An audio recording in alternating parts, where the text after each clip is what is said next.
Segunda parte. Como identificar o apego e não se deixar vencer por ele. O apego é sofrimento, não importa como o pintamos ou dissimulamos. Se a dependência entrar em sua vida, o desejo nunca será suficiente para realizar seus objetivos. Você sempre vai querer mais e estranhar quando a fonte de apego não estiver presente. Algumas pessoas dependentes justificam o seu comportamento afirmando: não faz mal, pelo menos aproveitei. Mas a questão não é tão simples assim. Como mostrarei adiante, o prazer originado do apego inicialmente sempre acaba se transformando em dor crónica. Apegar-se é anular sua dignidade pouco a pouco e perder o rumo achando que está no caminho certo.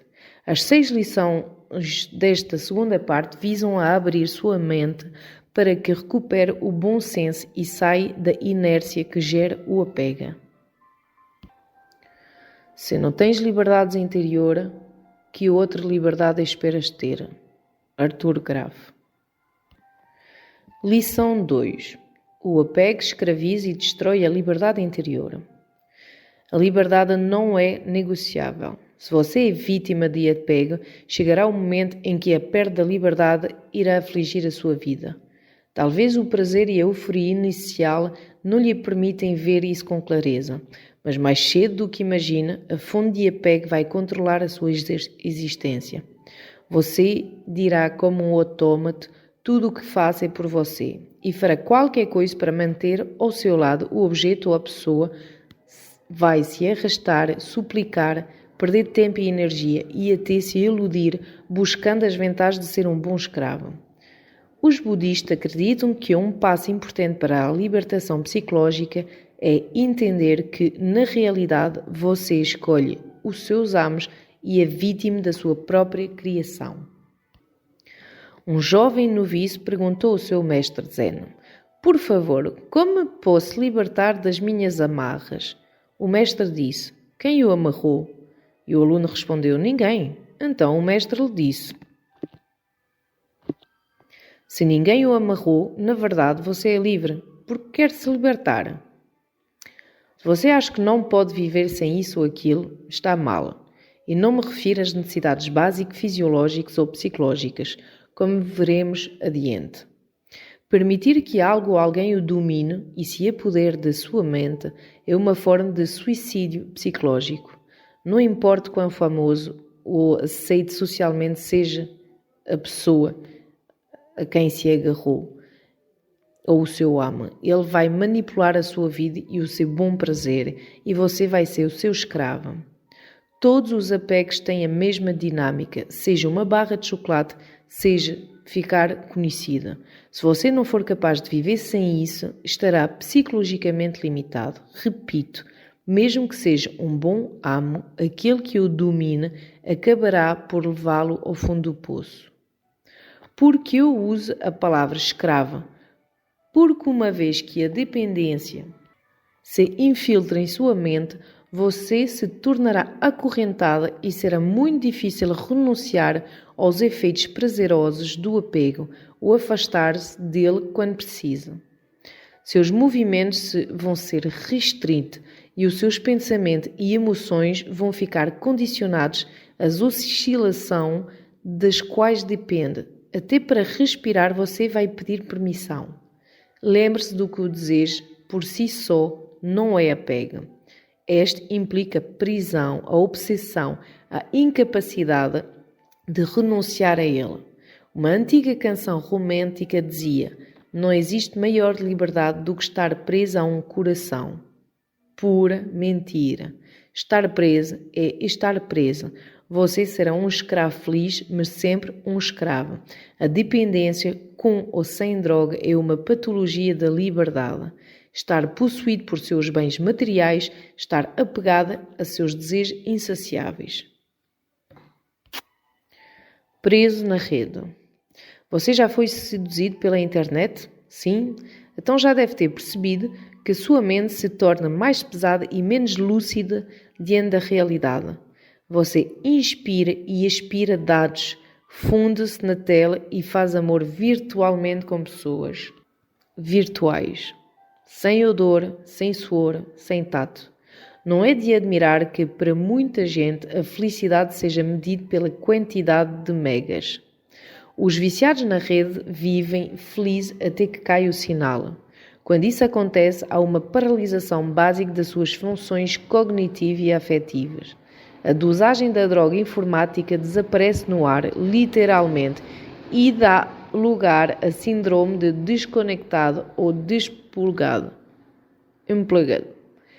Incerteza, perda de controle, nostalgia tecnológica e fenómeno de espera, tudo junto e misturado. E se o servidor não voltem a funcionar logo, a crise vai aumentando e os afetados revelam uma incrível incapacidade para aproveitar o tempo disponível. O que faz um escravo com o livre-arbítrio se nem sequer sabe o que é isso? Ele se assusta. Ter medo da liberdade, dizia Erich Fromm, é ter de cuidar de alguém sem saber como. A desconexão contínua de redes gera no viciado em internet uma dúvida existencial angustiante. O que posso fazer com o mundo real? Pesquisas revelam que os sintomas psiquiátricos dos adolescentes viciados em internet são muito parecidos com os dos jovens que consomem compulsivamente substâncias químicas. Embora os amos sejam diferentes, a escravidão complacente é a mesma. Faça de mim o que quiser, mas não me abandone. Certo dia, li em algum lugar, um senhor chega a um consultório médico e descreve seus sintomas. Não sei o que é que acontece, doutor, não consigo levantar a cabeça, rio sozinho, não me comunico com ninguém, as pessoas falam comigo e não presto atenção. Estou preocupado, o que acho que tenho? O médico pensa por um momento e diz, um smartphone. O afrodisíaco do poder. Analisamos agora as pessoas apegadas ao poder, que em geral têm cargos políticos ou funções empresariais importantes. Você certamente conhece alguém que se enquadra nesse exemplo. Uma primeira impressão nos levaria a concluir que essas figuras que ostentam o poder são independentes e totalmente livres. Grande engano. O viciado em poder é prisioneiro da sua ânsia, não apenas por dar ordens, dirigir e influenciar os outros, como também por ter subalternos a quem comandar. Para que haja uma supremacia declarada, é preciso haver alguém que aceite ser submetido à obediência. A pior coisa para quem deseja ser amo é carecer de escravos. O drama do patrão é que ele precisa e depende do subalterno para realizar sua fantasia de superioridade. Na relação entre um dominador e um dependente, o vínculo acaba sendo uma mescla sadomasoquista de intenso poder. Felizmente, este é um laço indissolúvel. Não pode haver vítimas sem algoz. O viciado em poder precisa ter em quem mandar, por esse motivo é escravo dos seus escravos. Seja como for, se você achar que algo é imprescindível para a sua realização, felicidade ou sobrevivência, quando na verdade não é, ficará fraco interiormente e sua resistência baixará. Torça para que seus inimigos não descubrem suas necessidades psicológicas e emocionais, senão farão picadinho de você. Dependências compartilhadas, a dupla opressão. A maioria dos apegados, embora nem sempre se dê conta disso, vive numa expectativa enganosa. A pessoa dependente geralmente acha que sua fonte de apego também está ligada a ela. Cada um com sua loucura. A ilusão secreta que embala os corações apegados é que, para uma relação ser perfeita, é preciso haver duas dependências dependentes. Eles gostariam mais ainda se objetos do seu apego lhe confessassem suas fantasias simbióticas. Seria incrível se um cigarro pudesse dizer a quem o fuma: não sou nada se você não me tragar. Aspira-me, por favor. Leva-me até o cérebro. Imagina o prazer imenso que o viciado sentiria com isso. Mas é só uma fantasia, um sonho que nos leva ao delírio de uma escravidão correspondida. Contudo, a ilusão pode se tornar realidade quando a fonte do apego são seres vivos. O cachorro que você ama do qual cuide e que se tornou imprescindível para você, o recebe em casa no fim de dia, abana o rabo, faz graça, ladra, lembra o seu rosto, enfim, ele lhe corresponde e faz você sentir o apego canino. Com os seres humanos, o vínculo de reciprocidade é mais forte graças à linguagem. A outra pessoa pode lhe dizer abertamente, sem rodeios, eu sou seu, ou eu sou sua. E se você responde, eu também sou seu, ou eu também sou sua, a fantasia se torna realidade e estourem os fogos de artifício. Um só coração, uma só alma, uma só corrente. Conclusão. O sonho de toda apegada é que a sua fonte de apego também seja dependente dele. Uma senhora me disse uma vez, estou feliz porque o meu marido sofre por mim mais do que eu sofro por ele. A necessidade nos escraviza, a preferência nos liberta. No Udana, antigo texto budista, encontramos estas palavras atribuídas a Buda. Do que serve um poço se existe água por toda parte? O que resta para buscar se for cortada a raiz do desejo? Se eu não tenho sede, para que serve um poço de água? Se não há desejo, não há nada para buscar, nada para decidir, nada para saciar. E se não sinto apego, não há nada para cortar, nada para manter. Por exemplo, se você sente necessidade de andar na moda e se embelezar para ser admirado por todos, vai procurar seguir desesperadamente as últimas tendências pensando, não me posso descuidar, senão ficarei para trás. Mas se as novidades da temporada não o atraem ou você não está nem um pouco preocupado com isso, a moda não será um problema. Para que serve o poço de água?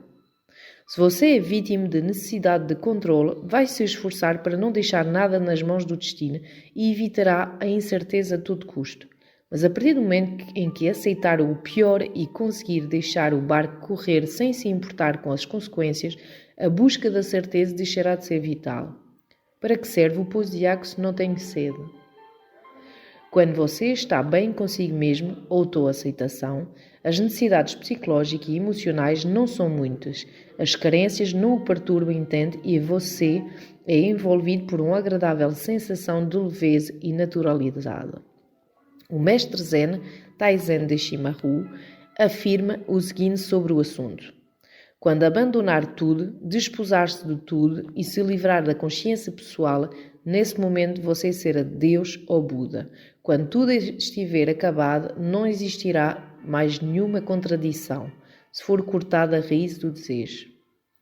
Naturalmente, existem as necessidades primárias e de adaptação ligadas à sobrevivência, sejam biológicas, respirar, comer, dormir, sejam psicológicas, desenvolver nosso potencial, amar, das quais não podemos prescindir para sobreviver. Se for cortada a raiz do desejo, como lidar com as necessidades em geral, inatas ou criadas pelo consumismo, sem que elas nos dominem e acabemos dependendo delas? Em primeiro lugar, devemos orientá-las, redefini-las sobre uma nova perspectiva e situá-las em outro esquema. Dar-lhes o status de preferências e não de impulso cego e imperativo. Se for cortada a raiz do desejo, e isso não é um mero jogo de palavras. O apaixonado pergunta, você precisa de mim, amor? E ela responde, não, eu prefiro você.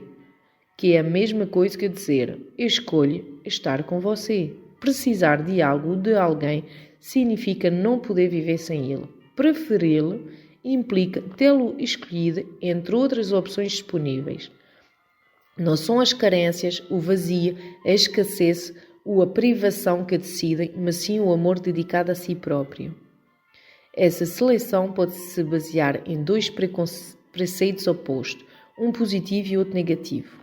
Eu escolho você e me alegro, embora possa perdê-lo, porque você não é imprescindível para a minha vida, ou eu preciso de você e sofro, não suportaria perdê-lo, pois você é indispensável para a minha vida. Se não existisse a preferência, a carência, a necessidade, nos dominaria e seríamos cada dia mais primitivos. Apesar de tudo, é possível controlar o impulso inicial da necessidade e mantê-lo dentro de certos limites. Vejamos um exemplo. Se você pensa é absolutamente necessário, imprescindível, obrigatório que eu seja o melhor em tudo o que faço, logo ficará frustrado, pois sempre haverá alguém que o supere em alguns aspectos e o seu ego não irá suportar. A necessidade imperiosa de sobressair-se leva incontestavelmente ao pensamento dicotómico. Eu sou o melhor ou não sou nada. Sentimentos de euforia ou de tristeza. Por outro lado, se você pensar, eu preferia ser o melhor, mas como não consigo chegar lá, aceito estar entre os que se destacam, o leque de possibilidades vai se ampliar e a autoexigência irracional vai diminuir. Eu tenho que deixará de ser uma condição irrevogável para alcançar o bem-estar. E se você quiser ir num pouco mais além, poderá manter o seguinte diálogo interior. Eu preferia ser o melhor, porém, o mais importante é estar satisfeito comigo mesmo. Não preciso competir e ganhar para me sentir bem. Quanto menos necessidades tiver, mais livre será e menos coisa terá para cuidar e manter. Guarde bem esta mensagem. As pessoas mais saudáveis e felizes são aqueles que se deixem levar muito mais por suas preferências do que por suas carências ou necessidades. A prática do desapego, como recuperar a liberdade interior e não deixar que a dependência o domine. Ponto 1. Ative o esparto que existe em você. Tornar-se independente psicologicamente significa prescindir do vínculo de apego e deixar de ser prisioneiro de algo ou de alguém. Para isso, você tem de abraçar a solidão e reduzir os desejos nocivos que o dominam, um toque ascético e atrevido. Está disposto? Para a pessoa dependente, o simples fato de pensar em se desapegar dá calafrios. Apesar das boas intenções, não é fácil se libertar quando se está acostumado com a referência, a proteção e a fonte de prazer afeto. Para conseguir isso, precisamos de estratégias, técnicas e uma determinação profunda. Quem é apegado perde a bússola interior que o norteia.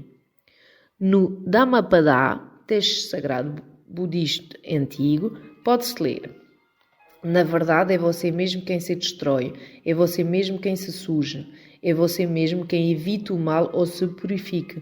A pureza e a impureza mentais dependem de cada um, são pessoais e ninguém pode purificar o outro. Se for cortada a raiz do desejo. Infelizmente, quem é apegado tem algo difícil a aprender. É você mesmo quem se faz mal. Se você é dependente, ao menor sinal correrá imensamente atrás da sua fonte de apego, assim como um bezerro recém-nascido vai atrás da vaca. O que fazer então?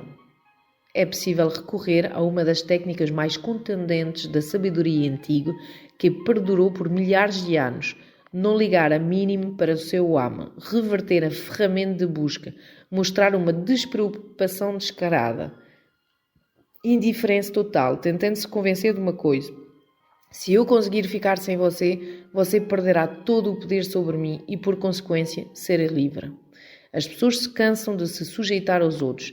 De repente, como um peixe que salta da rede inesperadamente, você voltará ao seu ambiente natural. Isto não significa que tenha de se afastar sempre daquilo que quer. O importante é não passar por cima dos seus princípios, viver sem patrão. Se você quer se livrar da fonte de apego, deve pensar o seguinte: não me importa mais o que você me dá, não estou nem um pouco preocupado com isso. Um escravo livre e sem culpa é duplamente libertado. Não preciso criar nenhum alarde nem tentar concretizar toda a sociedade. É melhor ser um guerreiro silencioso, tão sigiloso quanto puder, porque o trabalho é interior. Quando for capaz de dizer honestamente, você não me interessa mais, terá recuperado o poder. Essa é a fortaleza de quem descobre a sua liberdade original. Esse é o seu mantra. Ponto 2. Evite os lugares onde não seja bem-vindo ou em que possam prejudicá-lo. Suponhamos que você não tenha sido convidado para um encontro com pessoas que conhece e aprecia. Ser rejeitado socialmente por gente de quem é amigo é triste. É normal ficar chateado com isso. De qualquer modo, de nada adianta passar semanas remoendo a pergunta: como se fosse uma tragédia grega. Um pensamento adequado à situação seria: gostaria de ter ido, mas isto não era necessário nem imprescindível. Fiquei aborrecido por não terem-me convidado, mas não vou deixar que isto interfira na minha vida. Tentarei descobrir porque não me incluíram na lista e, se for porque não gostem de mim, vou procurar outros amigos. É melhor saber logo o que está acontecendo. Realismo categórico. Não quer dizer que você não possa mudar nem que o repúdio não deve afetá-lo em absoluto. Na verdade, não é bom continuar a sofrer com o desprezo alheio a ponto de se abalar psicologicamente. Por acaso não pode viver sem aqueles que o desrespeitem ou arranjar novos amigos que o aceitem e apreciem de verdade? Você nem imagina quantas pessoas não simpatizam com você e isso não muda em nada o rumo da sua vida. Para preservar a saúde mental, é melhor não se deixar levar pela curiosidade mórbida e começar a investigar o assunto até a exaustão. Porquê, onde, quando, o que fiz de errado? Obsessões, pensamentos repetitivos fazem mal. Atenha-se ao que é importante, não se desvie. A solução é simples e categórica. Se perceber que não é bem-vindo, arrume suas coisas e sai e não volta. O que mais pode fazer? Não pergunte nada. Sai da cena silenciosamente com toda a dignidade. E enquanto se afasta, repite como um ritual tibetano desconhecido: quem não me quer não merece estar comigo. E adeus. Ponto 3. A abstinência é um sofrimento útil que ajuda a despegar-se. Tornar-se independente emocionalmente tem um custo, conhecido como o fenómeno de abstinência. Deixar de receber a dose diária de nossas drogas preferidas descompensa o organismo e altera seu funcionamento. Provoca dor e desespero. Nas dependências, a cura é paradoxal. Sofrer para deixar de sofrer. Lembra-se da personagem do filme Matrix, quando tomou consciência da verdadeira realidade? Sofreu um ataque de pânico, sentiu náuseas, teve sintomas de depersonalização, enfim, perdeu o rumo por alguns tempos. Despertar é destruir todos os pontos de referência e caminhar no vazio. É estar radicalmente sozinha para depois renascer. Desligar-se da fonte de apego é doloroso porque o organismo está acostumado e criou um condicionamento, mas é uma dor curativa. Uma vez me contaram sobre um urso que ficou preso por vários meses numa jaula de 6 metros de comprimento. O animal passava o tempo todo caminhando nervoso de um lado para o outro sem parar. Quando finalmente foi solto, continuou percorrendo os mesmos 6 metros de ida e volta, incapaz de ir além dessa pequena distância. A cela havia sido delineada em sua mente e implantada no cérebro. Assim como este urso, a maioria das pessoas está atrelada ao espaço mental dos seus condicionamentos. Só é possível se libertar na prática se antes o fizermos em nosso interior. Para ser livre emocionalmente, não é preciso matar o amo. Basta eliminar o poder psicológico que ele tem sobre você, mostrando-se indiferente, distanciando-se mentalmente. Como afirmei antes, você não me interessa, não preciso de você. Nem asco, nem raiva, nem amor, nem desamor, apenas inapetência. Distância psicológica, tomada de consciência afetiva. Você não me faz bem. Ninguém pode torná-lo escravo sem seu consentimento. Quem pode obrigá-lo a sentir, sonhar ou querer algo em especial se você não deseja fazê-lo? O mestre espiritual costumava dizer aos seus discípulos: as melhores coisas da vida não se conseguem pela força. Podemos obrigar alguém a comer, mas não podemos obrigar ninguém a sentir fome. Podemos obrigar alguém a se deitar, mas não a dormir. Podemos obrigar alguém a nos elogiar, mas não a nos admirar. Podemos obrigar alguém a nos contar um segredo, mas não a confiar. Podemos obrigar alguém a nos servir, mas não a nos amar. Quarto, lista de libertação pessoal. Os tópicos a seguir vão lhe permitir adquirir força interior para romper com o modelo da austeridade comportamental e se pôr à prova. Para eliminar os apegos, é preciso resgatar a força interior. Lista de incapacidades imaginárias. Anote aquilo que você não se anima a fazer porque duvida da sua capacidade. Quero pintar um quadro, mas julgo muito desajeitado, pois dê forma estética a essa inaptidão. Gostaria de cantar num coral, mas está desafinada? Então vá em frente, apresente-se e deixe que o vai e vem ou se conforme com a sua voz. Pelo menos terá tentado. Escreva na lista tudo o que gostaria de fazer e organize as atividades por grau de dificuldade. Antes de executá-las, comece pela mais fácil até chegar à mais difícil. Assim não será tentada a fugir diante do primeiro obstáculo. O objetivo é fazer tudo da melhor forma possível e acabar com os mitos negativos sobre você mesmo. Basta ter vontade, depois você vai se aperfeiçoando. Fazer uma lista de dependências irracionais. Faça uma relação das pessoas de quem depende sem necessidade, a quem recorre com mais frequência. Por que o faz? Por preguiça, medo, sentimentos de insegurança, capacidade. Novamente organize os nomes por grau de dificuldade e comece a agir sem ajuda e a se tornar independente deles. Por exemplo, levar o carro ao mecânico, marcar consultas médicos, sacar dinheiro do banco ou comprar alguma coisa. Assuma as suas decisões, livre-se dos palpiteiros que lhe indicam o caminho, mas não o deixam ir sozinho. Lista de sonhos aparentemente irrealizáveis. Todos nós temos coisas que gostaríamos de ter feito, mas adiamos por algum motivo. Nunca é demais lembrar que o futuro é hoje, como disse Krishnamurti. Organize uma lista louca e atrevida dos seus desejos mais fortes. Pode ser qualquer coisa. Saltar de paraquedas, mudar de sexo, não importa. Siga seus sonhos e o seu instinto. Confirma-os e anota-os num papel, de maneira que possa confrontá-los todos amanhã. Leva-os com você e não adia mais. É agora ou nunca. Uma paciente de 65 anos me disse um dia: sempre tive medo de ser ridículo, por isso me visto assim, de modo tão formal, como uma velhinha. Perguntei a ela o que é que ela gostaria de fazer com a sua roupa. E ela respondeu, sem o menor vacilo, deitá-la no lixo. Foi o que fez, depois de algumas consultas. Doou 90% da sua roupa de antiquário e começou a criar uma moda de acordo com o seu gosto. Passou a usar boinas coloridas, cascóis listrados, vestidos longos e calças indianas com detalhes brilhantes. Substituiu a maquilhagem pálida por uma mais colorida e aboliu o coque que lhe enfeitava a cabeça como um merengue. Estava feliz. Um dia ela me disse em voz baixa, como se estivesse num confessionário: não uso mais calcinha. E soltou uma gargalhada. O apego é a opinião alheia, é a formalidade e a idade a impedia de brincar com a própria aparência e explorar outros recursos estéticos, além de ser ela mesma em outras áreas. Assim é a liberdade emocional. Quando encontra uma fanda, ela se instala e, uma vez dentro da mente, varre todo o lixo acumulado.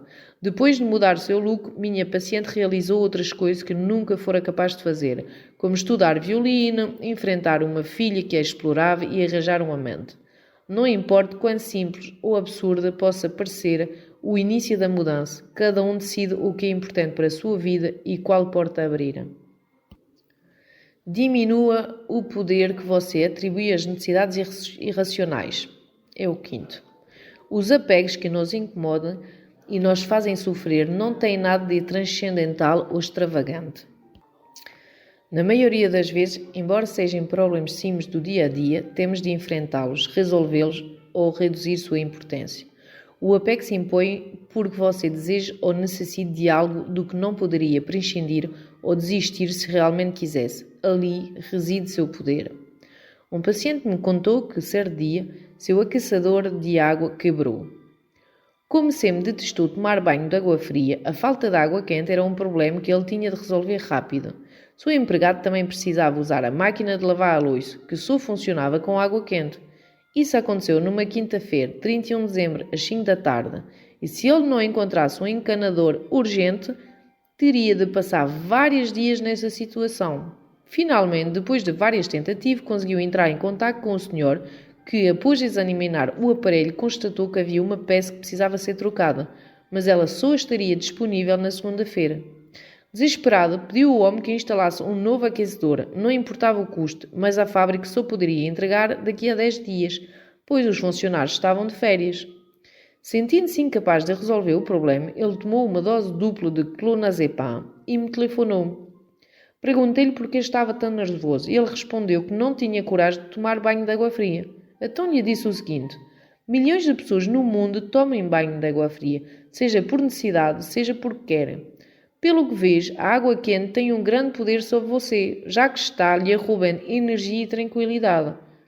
Tira este poder dela. Se conseguir se banhar com água fria, embora seja incômodo, não precisará se preocupar tanto com o conserto do aquecedor, e isso deixará de ser imprescindível para o seu bem-estar. Não se deixe manipular por um ridículo aquecedor, não depende dele para se sentir bem. Ele refletiu por alguns segundos e declarou num tom decisivo: é mesmo, vou fazer isso.